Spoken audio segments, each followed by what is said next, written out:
High, আমি স্বাগতা। আজকে যে বইয়ের ব্যাপারে বলবো সে বইয়ের ব্যাপারে বলার আগে এই বই কিভাবে আমার কাছে পৌঁছলো তার ব্যাপারে বলাটাও খুব দরকার।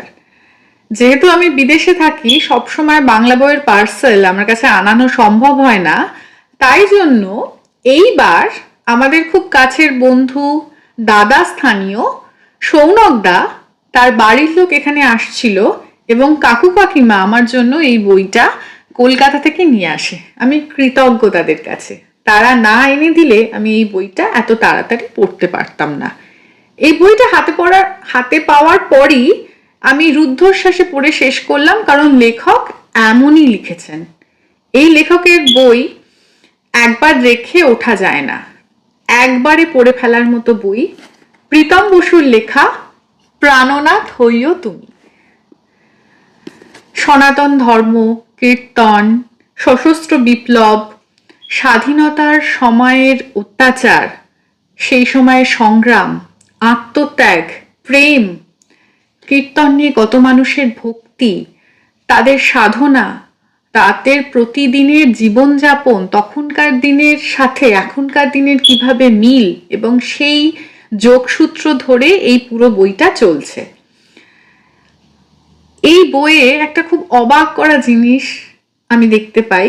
এই বইয়ের শুরুতে উৎসর্গে প্রীতম বসু লিখেছেন শ্রী শ্রী সরস্বতীর চরণে। পরে আমি দেখলাম এই বইটি প্রথমবার বেরিয়েছিল সরস্বতী পুজোর দিন, তাই এই উৎসর্গ। আমার খুব ভালো লাগলো এই জিনিসটা দেখে। আমি খুব কম বইয়ে এরকম উৎসর্গ দেখেছি। এবার আসি বইটা নিয়ে। প্রীতম বসুর লেখা নিয়ে কিচ্ছু বলা যায় না। প্রচন্ড ডিটেলড, খুব ভালো রিসার্চ, প্রচন্ড টু দ্য পয়েন্ট, একটুও বাড়িয়ে লেখা নয়। একবারের জন্য মনে হবে না যে কোথাও একটা ড্র্যাগড হয়েছে। একবারে বসে শেষ করে দেওয়ার মতো একটা বই।